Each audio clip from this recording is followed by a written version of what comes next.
नमस्कार मित्रांनो, संजय गांधी निराधार योजना त्याचबरोबर श्रावण योजना या राज्य सरकारच्या अति महत्वाच्या योजनेपैकी दोन महत्वाच्या योजना आहेत. ज्या घरामध्ये निराधार प्रवर्गातील नागरिक असेल त्यांच्यासाठी ह्या योजना राज्य सरकारने सुरू केल्या आहेत. मग आता संजय गांधी योजना या योजनेचा लाभ कोणकोणत्या नागरिकांना घेता येतो? जे व्यक्ती अपंग असेल किंवा ज्या घरातील निराधार महिला असेल ज्यांच्या पतीचा मृत्यू झाला त्या महिलांना संजय गांधी निराधार योजनेचा मित्रांनो लाभ घेता येतो.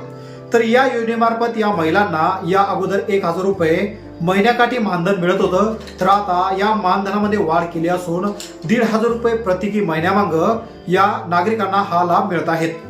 त्याचबरोबर श्रावण योजना ज्यांचं वय 65 असेल आणि त्यांच्याकडे कुठल्याही प्रकारचं उत्पन्नाचं साधन नाही त्यांच्यासाठी राज्य सरकारने तहसील कार्यालयाच्या मार्फत ही योजना सुरू केली आहे. तर या योजना आतापर्यंत एकदम सुव्यवस्थित सुरू आहे. तर मित्रांनो, या व्हिडिओचा थंबनेल तुम्ही पाहिला असेल की आता याच नागरिकांना या योजनेचा लाभ घेता येणार आहे.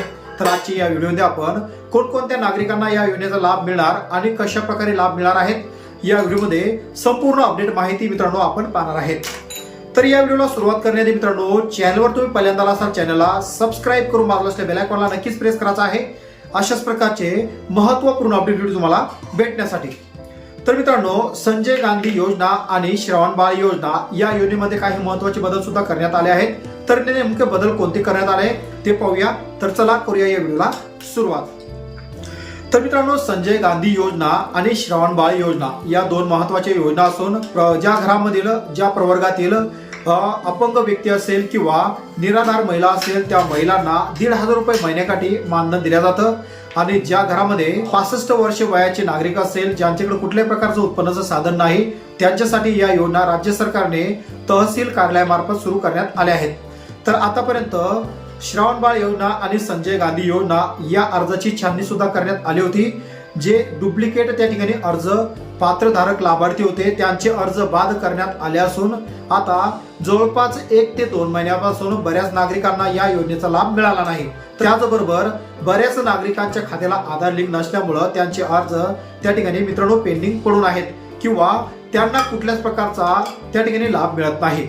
तर मित्रांनो, आता तुमच्या खात्याला आधार लिंक आहे किंवा नाही हे सर्वप्रथम तुम्हाला बँकेमध्ये जाऊन पाहायचं आहे किंवा तुम्ही घर बसल्या सुद्धा पाहू शकता. या संदर्भात मित्रांनो महत्वाचा व्हिडिओ आपल्या या युट्यूब चॅनल सुद्धा आपण बनवून ठेवला आहे किंवा वरती आय बटन मध्ये याची लिंक सुद्धा दिली आहे. त्या लिंकवर क्लिक करून तुमच्या खात्याला आधार लिंक आहे किंवा नाही हे तुम्ही घर बसल्या सुद्धा पाहू शकता. तर आतापर्यंत ज्या नागरिकांना संजय गांधी श्रावण यांचे पैसे व्यवस्थित मिळाले आहेत किंवा तुमच्या घरामध्ये अशी कोणी व्यक्ती आहे का की ज्यांना आतापर्यंत ही रक्कम मिळाली परंतु आता त्यांना बरेच दिवसापासून ही रक्कम मिळाली नाही किंवा ही रक्कम का मिळाली नाही यांचा तुम्ही आढावा कधी घेतला का? तर मित्रांनो, हा आढावा तुम्ही घ्यायचा आहे कारण की बऱ्याच नागरिकांच्या खात्याला आधार लिंक नसल्यामुळं या अगोदर डायरेक्ट रक्कम ही त्यांच्या खात्यामध्ये जमा करण्यात येत होती. परंतु शासनाने काही महत्त्वाचे बदल केले असून तुमच्या खात्याला जर आधार लिंक असेल त्याच नागरिकांना ही रक्कम आता मिळणार आहे. तर आता हे पाहायचं कसं मित्रांनो, या संदर्भात आपण व्हिडिओ सुद्धा बनवून ठेवला आहे. त्या व्हिडिओ मध्ये माहिती पाहू तुम्ही तुमच्या खात्याला आधार लिंक आहे किंवा नाही हे घर बसल्या सुद्धा पाहू शकता. किंवा तुमच्या खात्याला आधार लिंक नसेल तर तुम्ही बँकेला जाऊन नक्कीच आधार लिंक करायचं आहे कारण की या इथून समोर शासनाच्या ज्याही योजना असेल या योजना डीबीटी प्रणालीद्वारे नागरिकांच्या खात्यावर डायरेक्ट थेट रक्कम ही आता जमा केल्या जाणार आहेत.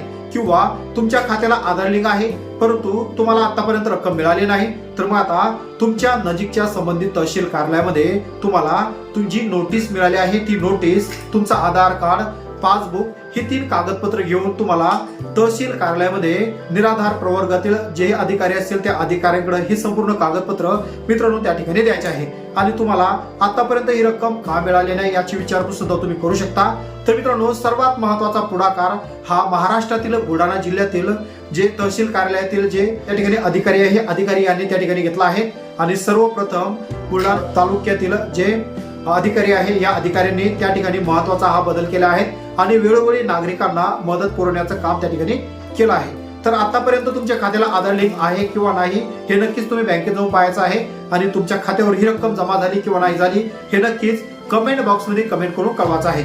आणि मित्रांनो, तुमच्या घरामध्ये जर कोणी अशी निराधार व्यक्ती असेल आणि त्यांना जर हे कळत नसेल तर कृपया त्यांना थोडी त्या ठिकाणी मदत करून त्यांच्या खात्याला आधार लिंक आहे किंवा नाही, किंवा त्यांच्या तहसील कार्यालयामधून त्या ठिकाणी त्यांना जे मिळणारं मानधन होतं हे मानधन त्या ठिकाणी थांबवण्यात आलं तर हे का थांबवण्यात आलं याची सुद्धा चौकशी करायची आहे. तर मित्रांनो, आशा करतो व्हिडिओ मधील संपूर्ण माहिती तुमच्यासाठी इन्फॉर्मेटिव्ह असेल. व्हिडिओ कसा वाटला नक्कीच कमेंट बॉक्स मध्ये कमेंट करून कळवायचं आहे.